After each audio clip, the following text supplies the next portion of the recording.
త్వరలో మనం జేఈ సంబంధించినటువంటి జోసా కౌన్సిలింగ్ కోసం మెంటర్షిప్ అయితే స్టార్ట్ చేస్తున్నాం. బోర్డ్ ఎగ్జామినేషన్ అయిపోయిన వెంటనే మెంటర్షిప్ సంబంధించినటువంటి విషయాలన్నీ కూడా బయటకు వెల్లడిస్తాను. సో వీడియో ద్వారా మీకు నా కాంటాక్ట్ నెంబర్స్ ఇస్తాను. మీరు ఎవరైతే మెంటర్షిప్లో జాయిన్ అవ్వాలనుకుంటున్నారో అండ్ జోసా కౌన్సిలింగ్లో ఉన్నటువంటి 6 రౌండ్స్కి సంబంధించి అప్ టు మీరు 6 రౌండ్ అయిపోయేంత వరకు కూడా అండ్ ఆ తర్వాత సీట్ వస్తే ఆ సీట్ వచ్చినప్పుడు మళ్ళీ కాలేజీకి వెళ్ళేంత వరకు కూడా మీకు అప్డేట్స్ అయితే ఇవ్వడం జరుగుతుంది, మీతో మాట్లాడడం జరుగుతుంది, మిమ్మల్ని గైడ్ చేయడం జరుగుతుంది. యాజ్ ఏ మెంటర్గా మీకైతే 100% ఎఫర్ట్ పెట్టి మంచి ఐడియాలజీతో ముందుకు వెళ్ళడానికి అయితే జరుగుతుంది అనమాట. దానికి సంబంధించిన వివరాలన్నీ త్వరలో తెలియజేస్తాను. వీడియో నచ్చ లైక్ ఫ్రెండ్స్కి షేర్ చేయండి, మన ఛానల్ సబ్స్క్రైబ్ చేసుకోండి. హాయ్ హలో స్టూడెంట్స్, అందరికీ గుడ్ మార్నింగ్. చాలా మందిలో మెదులుతున్నటువంటి ప్రశ్న, ఈ జేఈ మెయిన్ సెషనల్ రిజల్ట్స్ వచ్చిన తర్వాత 27th షిఫ్ట్ 1 షిఫ్ట్ 2 రాసినటువంటి విద్యార్థులు, అలాగే 29th నాడు రాసినటువంటి విద్యార్థులకు సంబంధించి చాలా అన్యాయం జరిగిందనేది అయితే ఒక మాట. సో ఇక్కడ ఎందుకని అన్యాయం జరిగిందని ఫీలింగ్ క్రియేట్ అవుతుంది అంటే, సో మిగతా షిఫ్ట్లతో కంపేర్ చేస్తే అంటే 27 and 29th డేట్స్ నాడు జేఈ మెయిన్ సెషన్ 1 ఎగ్జామ్ జరిగినప్పటికీ వాటికంటే మిగతా డేస్లో 30, 31st అండ్ అలాగే February 1st ఈ 3 డేస్లో జరిగినటువంటి ఎగ్జామినేషన్స్కి 27, 29th నాడు జరిగినటువంటి ఎగ్జామినేషన్లో వచ్చినటువంటి పర్సంటైల్స్ డిఫరెన్స్, 27th, 29th నాడు స్టూడెంట్స్ ఎక్కువ స్కోర్ సాధించి ఎక్కువ మార్కులు తెచ్చుకున్నప్పటికీ కూడా వాళ్ళకు వచ్చినటువంటి పర్సంటేజ్ అనేది మిగతా డేస్లలో 30, 31st అండ్ అలాగే ఎస్పెషల్లీ February 1st ఈ డేస్లో ఎగ్జామ్ రాసి తక్కువ మార్కులు వచ్చినా సరే వాళ్ళకి ఎక్కువ పర్సంటేజ్ అయితే రావడం జరిగింది. సో దీనికి సంబంధించి ఎన్టీఏకి చాలా అప్పీల్స్ అయితే వెళ్తున్నాయి. సో టెక్నికల్గా మిస్టేక్ జరిగిందా, లేకుంటే మీరు కండక్ట్ చేసే విధానంలో ఏమన్నా పొరపాటు ఉందా, లేదంటే మీరు ఏదైతే స్టూడెంట్స్ని షిఫ్ట్ వైజ్గా అలాట్ చేస్తారా, అలాట్ చేసే విషయంలో ఏమన్నా హెచ్చు తగ్గులు ఉన్నాయా అనే దానిపైన, అండ్ స్టూడెంట్స్ నష్టపోయిన విద్యార్థులకు మీరు ఎలాంటి సమాధానాలు ఇస్తారు అని చెప్పి చాలామంది అయితే ఎన్టీఏకి అఫీషియల్గా ట్విట్టర్ అకౌంట్లోనూ అపీల్స్ పెడుతున్నారు. అండ్ అలాగే వాళ్ళు మెయిల్స్ ద్వారా కూడా పెడుతున్నారు. తెలిసిన వాళ్ళ ద్వారా కూడా వాళ్ళతో అసలు విషయాన్ని బయటికి తెప్పించేందుకు కూడా ప్రయత్నాలు చేస్తున్నారు అనమాట. సో ఇక్కడ ఏం జరిగింది అనే దాని గురించి మాట్లాడేదానికంటే, సో ఇక్కడ మిస్టేక్ ఏదైతే ఉందో దాన్ని ఇప్పుడు మనం అయితే సరి చేయలేనటువంటి పరిస్థితి అనమాట. సో ఖచ్చితంగా ఎగ్జామినేషన్ కండక్ట్ చేసింది అండ్ రిజల్ట్ కూడా అనౌన్స్ అయిపోయినాయి. అండ్ సెషన్ 2కి ఇలాంటి పొరపాటు జరగకుండా ఉండాలంటే మాత్రం you have to rise your voice. So ఖచ్చితంగా మన వాయిస్ని అయితే రైజ్ చేయాల్సిన అవసరం ఉండింది. సో వీడియోస్ చేయడం కూడా అదే ఉద్దేశం అనమాట. సో నష్టపోయినటువంటి విద్యార్థుల విషయంలో పేరెంట్స్ చాలా చాలా చాలా టెన్షన్తో అయితే ఉన్నారనమాట. బికాస్ ఆఫ్ విద్యార్థుల పైన ఫీజుల విషయంలో ఎంతో ఖర్చు పెట్టి స్టూడెంట్స్ని జేఈ మెయిన్లో మంచి ర్యాంక్ సాధించేలాగైతే వాళ్ళ వంతు ప్రయత్నాలు చేస్తున్నారు. అలాంటి సిచ్యువేషన్లో స్టూడెంట్ ప్రమేయం లేకుండా, సో ఇక్కడ స్టూడెంట్ మిస్టేక్ ఏమైనా ఉందా అంటే నో, స్టూడెంట్ మిస్టేక్ ఏమి లేదు. అలాంటిది స్టూడెంట్ మిస్టేక్ లేకుండా జరిగినటువంటి పొరపాటుకి ఎవరిని నిందించాలి? ఇన్స్టిట్యూషన్ వాళ్ళని ఏమనలేము. స్టూడెంట్ ఎగ్జామ్ రాయలేదంటే ఎగ్జామ్ రాశాడు, మరి పర్సంటేజ్ ఎందుకు రాలేదంటే జరిగినటువంటి పొరపాటుని మరి ఏ విధంగా మనం రెక్టిఫై చేసుకోవాలని కొంతమంది పేరెంట్స్ అయితే కోర్టుని ఆశ్రయించడానికి కూడా సిద్ధంగా ఉన్నట్లుగా తెలుస్తుంది అనమాట. సో ఈ విధమైనటువంటి పరిస్థితుల మధ్య స్టూడెంట్స్ ఎలాంటి ప్రెజర్కి లోన్ అవ్వకండి. ప్రజెంట్ ఏంటంటే, సో అడగాల్సిన వాళ్ళు అడుగుతారు, జరిగే మేలు జరుగుతుంది. సో మీరైతే మీ రానున్నటువంటి ఎగ్జామ్స్ పైన అయితే ఫోకస్ పెట్టండి. సో మేజర్గా ఇక్కడ జరిగినటువంటి మిస్టేక్ ఏంటంటే, ఎన్టీఏ అనేది మనకి 5 డేస్లో ఎగ్జామినేషన్ కండక్ట్ చేసింది. 27th జనవరి అండ్ అలాగే 29th జనవరి అండ్ ఆ తర్వాత 30th అండ్ 31st ఆ తర్వాత February 1st. సో ఇవన్నమాట ఈ డేట్స్లో ఎగ్జామినేషన్ కండక్ట్ అయింది.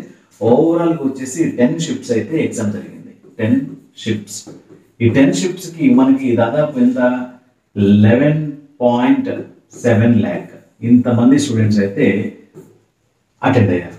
ఈ 11,70,000 ఎవరైతే స్టూడెంట్స్ ఉన్నారో వీళ్ళని ఈ 10 షిఫ్ట్లలోకి అరేంజ్ చేయాల్సిన అవసరం ఉంటుంది. సో ఇవి 12 lakhs అనుకున్నట్లయితే 10 షిఫ్ట్ని 12 lakhsకి మీరు డివైడ్ చేసినట్లయితే ఇక్కడ ఈచ్ షిఫ్ట్లో 1 lakh above. So 1 lakh plus 20,000 1.2 lakh స్టూడెంట్ని ఈచ్ షిఫ్ట్కి ఇవ్వాల్సిన అవసరం ఉంటుంది. సో ఇక్కడ 30,000 స్టూడెంట్స్ తగ్గారు కాబట్టి, సో వాళ్ళు ఆబ్సెంట్ అయ్యారు అనుకుందాము. ఎట్లాగో డిఫరెంట్ షిఫ్ట్లు అయితే అవుతారు, వాళ్ళు ముందు అవుతారని వాళ్ళకి తెలియదు కాబట్టి ప్రతి షిఫ్ట్లో కూడా 1.2 lakh స్టూడెంట్ని అయితే అరేంజ్ చేసినట్లయితే ఆ షిఫ్ట్లో రాసినటువంటి హైయెస్ట్ మార్క్ అయినా అండ్ లోవెస్ట్ మార్క్ అయినా దాన్ని బట్టి నార్మలైజ్డ్ పర్సెంటేజ్ అనేది ఎవరికి కూడా ఇబ్బంది కలగకుండా ఉండేది. బట్ ఇక్కడ జరిగిన మేజర్ మిస్టేకే ఇలాంటి అరేంజ్మెంట్ అయితే జరగలేదు. సో 1.2 lakh పర్ షిఫ్ట్ కాకుండా కొన్ని షిఫ్ట్లలో, ఎస్పెషల్లీ ఈ 2 షిఫ్ట్లలో దాదాపు 30% ఆఫ్ ది స్టూడెంట్స్,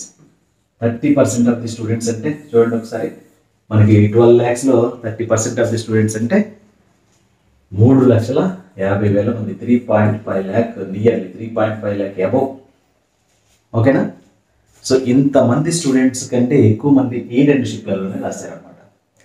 సో అందులోనూ మళ్ళీ 27th నాడు రాసినటువంటి స్టూడెంట్స్ సంఖ్య ఎక్కువ. ఈ 2 షిఫ్ట్లలోనే కలిపి ఎక్కువ మంది రాశారు అంటే మళ్ళీ ఆ 2 షిఫ్ట్లలో 27th నాడు రాసినటువంటి షిఫ్ట్లలోనే ఎక్కువ మంది రాశారు. దట్టు 27th మార్నింగ్ షిఫ్ట్లలో ఇంకా ఎక్కువ మంది రాశారు అనమాట. సో ఈ విధమైనటువంటి వేరియేషన్స్ రావడం వల్ల 27th morning and 27th afternoon వచ్చినటువంటి హైయెస్ట్ మార్కులకి, ఇందుకు నెంబర్ ఆఫ్ ఆస్పిరెంట్స్ ఎక్కువ ఉన్నారు కదా, సో నెంబర్ ఆఫ్ ఆస్పిరెంట్స్ ఎక్కువ ఉండడం వల్ల పర్సంటేజ్ అనేది అయితే తగ్గిపోయింది అనమాట. ఎక్కువ మార్కులు వచ్చినా సరే పర్సంటేజ్ తగ్గిపోవడం జరిగింది. ఓకేనా? ఇప్పుడు ఏంటి, మనకు వచ్చినటువంటి 100%ని 100% నుంచి 1 lakh స్టూడెంట్స్కి డివిజన్ చేసుకుంటూ వస్తే ఒక రకమైన వాల్యూ వస్తుంది. అదే 100% స్కోర్ నుంచి 2 lakh స్టూడెంట్స్కి నార్మలైజ్ చేసుకుంటూ వస్తే డిఫరెంట్గా ఉంటుంది. సో ఎట్లాగో మనకి పర్సంటేజ్ అనేది పడిపోతుంది అనమాట. సో ఈ విధమైనటువంటి మార్పుల కారణంగా అంత భారీ ఎత్తున అయితే మార్పులు రావడం జరిగింది. మనకు చూసినట్లయితే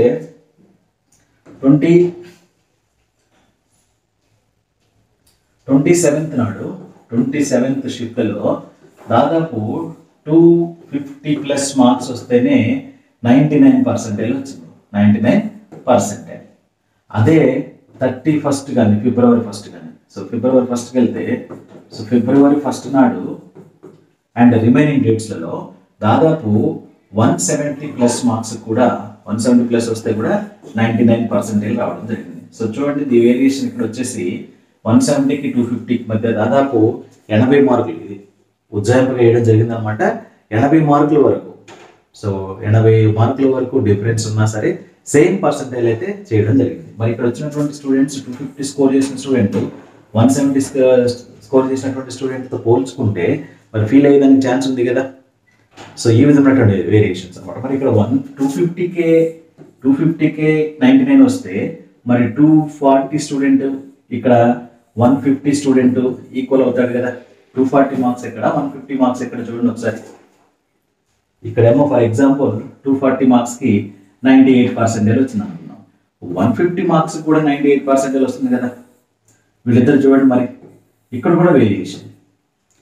సో ఇక్కడ మార్కులు ఎక్కువ వస్తున్నా సరే పర్సంటేజ్ తగ్గుతూ వస్తుంది.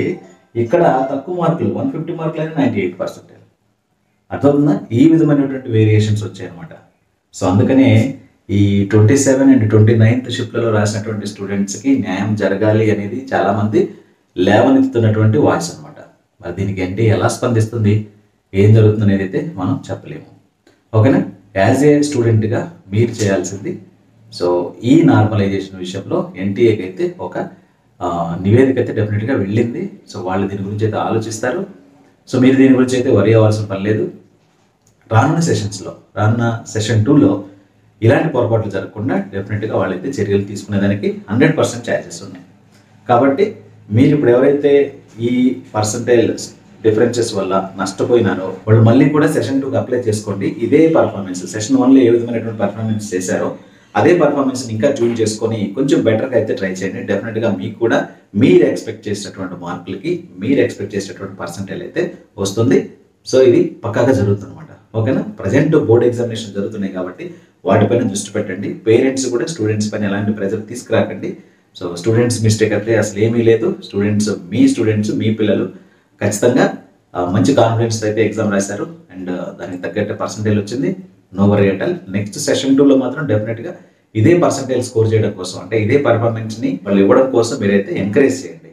వాళ్ళు ఇంకా ఎక్కువ పర్సంటేజ్ కూడా తెచ్చుకునేదానికి అవకాశం ఉంటుంది అనమాట. అంతేగాని మీరు పక్కన విద్యార్థులతో పోల్చడం కానీ లేదా మీకు హైయెస్ట్ పర్సంటేజ్ వచ్చిన స్టూడెంట్తో నీ యొక్క పర్ఫార్మెన్స్ని, మీ పిల్లల యొక్క పర్ఫార్మెన్స్ని కంపేర్ చేయడం కానీ చేయకండి.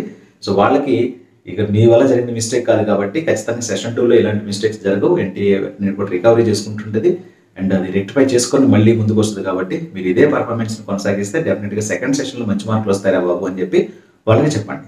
ఓకేనా? సో ఇదే అనమాట ఈ వీడియోలో. సో ఈ వీడియో మీకు అర్థమైంది అనుకుంటున్నాను. వీడియో సెలెక్షన్ ఫ్రెండ్స్కి షేర్ చేయండి, మన ఛానల్ సబ్స్క్రైబ్ చేసుకోండి. త్వరలో మనం జేఈ సంబంధించినటువంటి జోసా కౌన్సిలింగ్ కోసం మెంటర్షిప్ అయితే స్టార్ట్ చేస్తున్నాం. బోర్డ్ ఎగ్జామినేషన్ అయిపోయిన వెంటనే మెంటర్షిప్కి సంబంధించినటువంటి విషయాలన్నీ కూడా బయటకు వెల్లడిస్తాను. సో వీడియో ద్వారా మీకు నా కాంటాక్ట్ నెంబర్స్ ఇస్తాను. మీరు ఎవరైతే మెంటర్షిప్లో జాయిన్ అవ్వాలనుకుంటున్నారో అండ్ జోసా కౌన్సిలింగ్లో ఉన్నటువంటి 6 రౌండ్స్కి సంబంధించి అప్ టు మీరు 6 రౌండ్ అయిపోయేంత వరకు కూడా అండ్ ఆ తర్వాత సీట్ వస్తే ఆ సీట్ వచ్చినప్పుడు మళ్ళీ కాలేజ్కి వెళ్ళేంత వరకు కూడా మీకు అప్డేట్స్ అయితే ఇవ్వడం జరుగుతుంది, మీతో మాట్లాడడం జరుగుతుంది, మిమ్మల్ని గైడ్ చేయడం జరుగుతుంది. యాజ్ ఏ మెంటర్గా మీకైతే 100% ఎఫర్ట్ పెట్టి మంచి ఐడియాలజీతో ముందుకు వెళ్ళడానికి అయితే జరుగుతుంది అనమాట. దానికి సంబంధించిన వివరాలన్నీ త్వరలో తెలియజేస్తాను. వీడియో సెలెక్షన్ ఫ్రెండ్స్కి షేర్ చేయండి, మన ఛానల్ సబ్స్క్రైబ్ చేసుకోండి. సబ్స్క్రైబ్ చేసుకోకుండా చాలామంది అయితే చూస్తున్నారు. చాలా మంచి విషయాలు కాబట్టి, అందరికి ఉపయోగపడే విషయాలు కాబట్టి ఖచ్చితంగా మీకు సబ్స్క్రైబ్ చేసుకోవడం వల్ల మంచి జరుగుతుంది అండ్ దానివల్ల నష్టం ఏం జరగదు. కాబట్టి సబ్స్క్రైబ్ చేసుకొని బెల్ ఐకాన్ ట్యాప్ చేసి ఆల్ ఇంక్లూడ్ నోటిఫికేషన్ బటన్ అయితే క్లిక్ చేయండి. Thank you.